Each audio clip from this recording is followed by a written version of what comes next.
A man is stepping forward to put a human face on the bureaucratic and technical fiasco that has been plaguing the country's aviation system.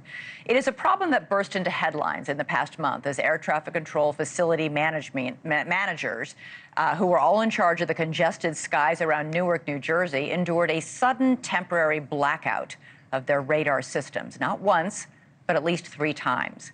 Jonathan Stewart is one of the top-tier air traffic control supervisors at that facility, and now he's speaking out about the changes he says need to happen right now to protect lives. Remember, on April 28th, Newark Airport was crippled with a complete communications blackout for a terrifying 90 seconds. Air traffic controllers were left scrambling, unable to direct passenger jets carrying hundreds of people going hundreds of miles an hour.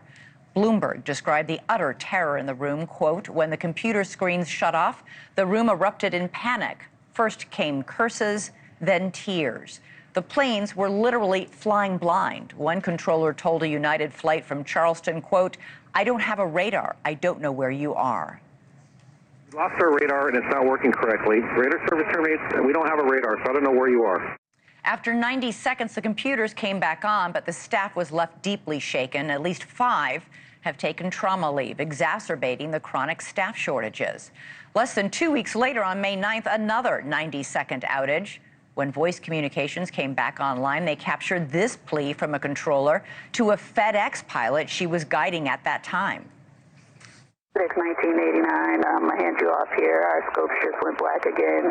If you care about this, contact your airline and try to get some pressure for them to fix this stuff. Now, while these shocking incidents are recent, the problems are old and widespread.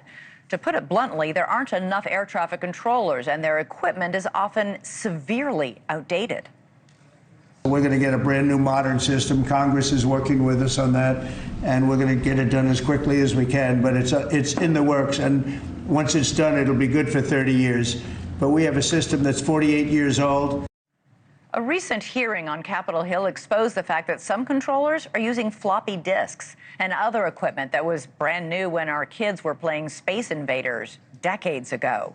So how do you play 3D chess, as our next guest describes air traffic control, at 250 miles per hour on a floppy disk? Well, veteran air traffic controller and supervisor Jonathan Stewart joins me now. Jonathan, thank you so much for coming on. You have talked about a frightening incident that happened on May 4th, when literally with seconds to spare, you noticed that a business jet was heading straight into the path of another small airplane. They were seconds away from a midair collision. What exactly led to that moment? Well, first of all, I'd like to say thank you for having me. There's a lot that led to that moment. As I had stated in previous interviews, I take my job very seriously. I don't make it a habit of having near mid-airs. And again, that's not arrogance. I just take precautions to be able to do what I need to be able to do and do it safely. So what led to that incident was basically fatigue in general. And that was due to a lack of staffing. I was using a combination of non-radar and radar rules, which is a completely different way of doing things than I'm used to doing normally. Why? Why were you using? I was using it because I was anticipating losing radar or radios or both.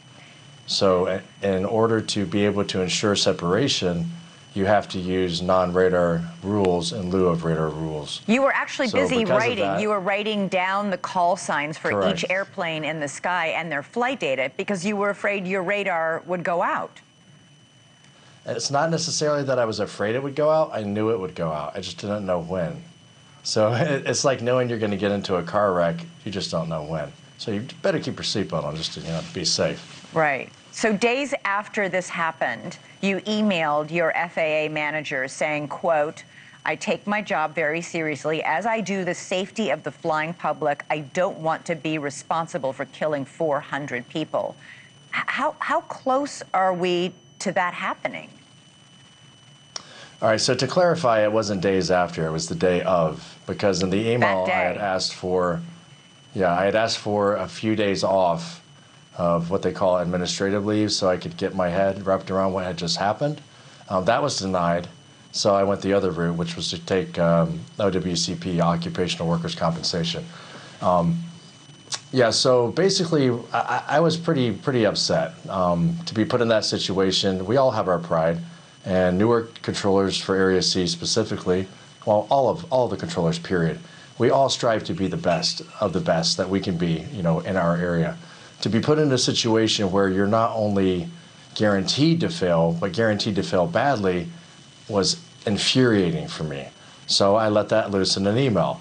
To be fair, that email was supposed to be an internal memo. It's not my style to trash people on the internet, generally speaking, right? Mm-hmm. Somebody took it upon themselves to post that private email on the actual internet. And that's neither here nor there. It is what it is. It's done. But the point was that there was a complete lack of leadership from the top down. I'm not pointing fingers. Go ahead. I want to drill down a little bit on, we heard from reports, because controllers like yourself very, very rarely speak out publicly. We've heard... They don't, because they'll lose their job. Exactly. So we don't hear from you at all. We have heard... That's by design. We have heard that after the radar was lost and all communication was lost for 90 seconds, how shaken controllers were. Some were crying, some were... It scares the F out of you, yeah. So what about that moment for you when literally, with seconds to spare, you directed one of the planes to quickly change altitude or direction so there wasn't this mid-air collision? Tell me what you personally experienced in that moment and the aftermath.